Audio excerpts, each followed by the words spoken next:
अस्सलाम वालेकुम। उम्मीद करती हूँ कि आप सब खैरियत से होंगे। तो माई सेल्फ माही एंड आज का हमारा लेक्चर है वो है प्रेजेंट कंटिन्यूस टेंस। ठीक है, इससे पहले हमने पढ़ा था प्रेजेंट सिंपल टेंस और आज का हमारा लेक्चर है वो है प्रेजेंट कंटिन्यूस टेंस। ठीक है, अब प्रेजेंट कंटिन्यूस टेंस क्या है?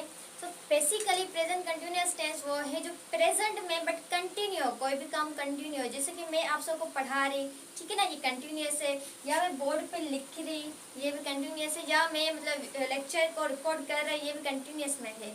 ठीक है, तो अब जैसे कि इसके मतलब आइडेंटिफिकेशन क्या है? इसके आइडेंटिफिकेशन है उर्दू में रहा हूँ,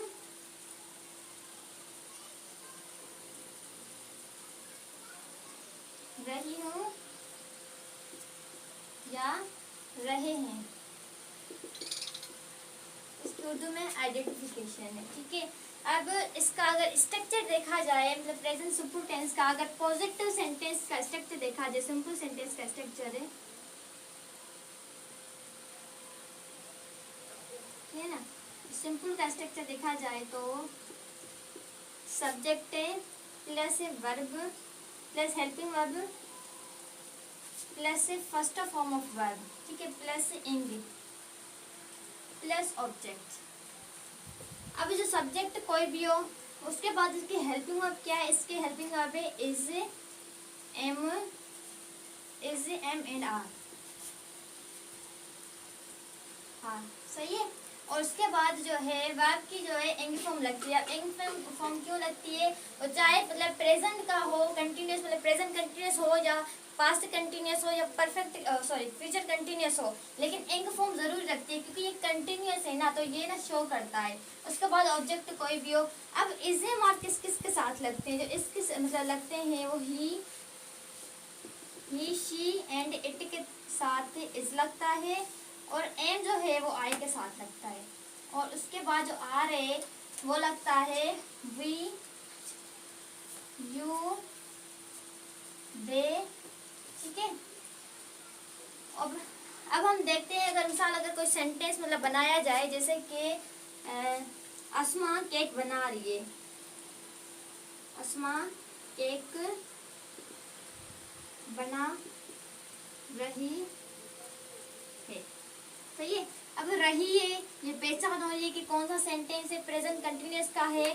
तो अगर इसको हम ट्रांसलेट करें इंग्लिश में तो क्या होगा, कैसे बनेगा? अस्मा, ठीक है। उसके बाद अस्मा के साथ कौन सा लगेगा? इज लगेगा, एम लगेगा या आर लगेगा? अब क्या लगेगा? इज लगेगा। क्यों? क्योंकि ये सिंगुलर नेम है, तो सिंगुलर नेम के साथ क्या लगता है? इज लगता है। और अगर प्लूरल नेम आ जाए तो उसके साथ क्या लगेगा? आर लगेगा। ठीक है, अस्मा इज बेकिंग। ठीक है, अब बेक लिख सकते हैं लेकिन नहीं लिख रहे, क्यों? क्योंकि इसमें इंग फॉर्म लगाना जरूरी है, बेकिंग ए केक। सही है। तो इस टाइप से आप और भी बना सकते हैं। अगर जैसे मैं एक और बनाऊं,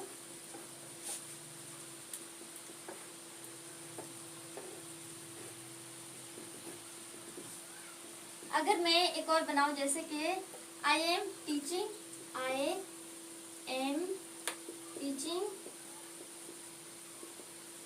यू। सही। अब ये आई है वो सब्जेक्ट है और हेल्पिंग वर्ब एम लगाए, क्यों? क्योंकि आई के साथ एम ही लगता है। अब मैं टी से नहीं लिख सकती, क्यों? क्योंकि ये कंटिन्यूस है तो इसमें एम फॉर्म लगाना जरूरी है। इसका स्ट्रक्चर ये से बनता है, और यू ऑब्जेक्ट कोई भी हो उस पर डिपेंड नहीं करता। ठीक है, अब अगर हम नेगेटिव का देखा जाए, नेगेटिव का स्ट्रक्चर मतलब पॉजिटिव का स्ट्रक्चर तो बन गया, नेगेटिव का स्ट्रक्चर देखा जाए तो सेम ही है, सिर्फ नोट मिलाना है। ठीक है, सब्जेक्ट प्लस हेल्पिंग वर्ब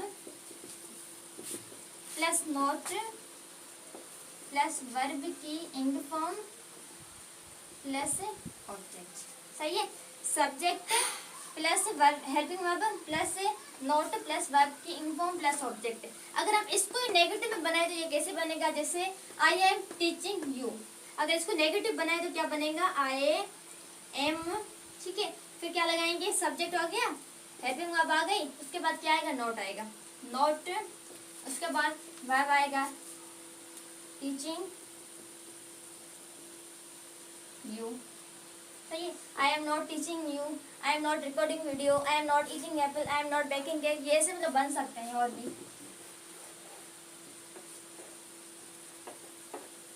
अब हमारा जो लास्ट है वो है इंट्रोगेटिव। इंट्रोगेटिव कैसे बनेगा? इंट्रोगेटिव भी इजी ही है, सिर्फ उसमें क्या फ़र्क है कि पहले हेल्पिंग वर्ब आएंगे। पहले क्या आएंगे? हेल्पिंग वर्ब आएंगे। उसके बाद क्या आएगा? सब्जेक्ट आएगा, प्लस हेल्पिंग वर्ब के बाद सब्जेक्ट आएगा, सब्जेक्ट के बाद वर्ब जो यूनिफॉर्म के साथ आता है, प्लस क्या आएगा? ऑब्जेक्ट है। ठीक है, अब हम अगर देखा जाए कि मैंने ये बताया था ना कि आई एम टीचिंग यू, तो इसको क्या करेंगे? पहले एम लिखेंगे। एम क्यों लिखेंगे? क्योंकि ये हेल्पिंग वर्ब है। इसमें क्या है स्ट्रक्चर में? पहले हेल्पिंग वर्ब है, उसके बाद क्या है?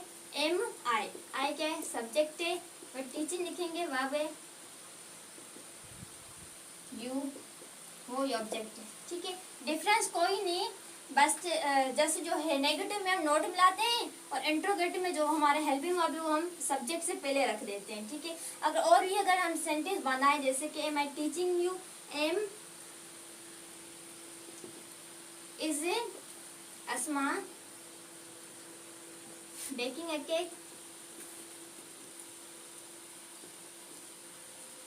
ठीक है, ये अगर और कोई बनाए जैसे कि is am I recording a video,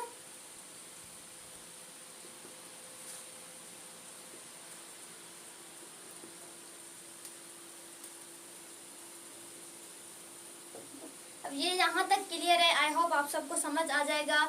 और इसके अलावा कल हम करेंगे प्रेजेंट परफेक्ट टेंस। ठीक है, ये लेक्चर आप सबको आई होप के समझ आएगा। कल हम पढ़ेंगे प्रेजेंट परफेक्ट टेंस। ठीक है, और अगर आपको अच्छा लगे तो कमेंट लाइक ज़रूर करना।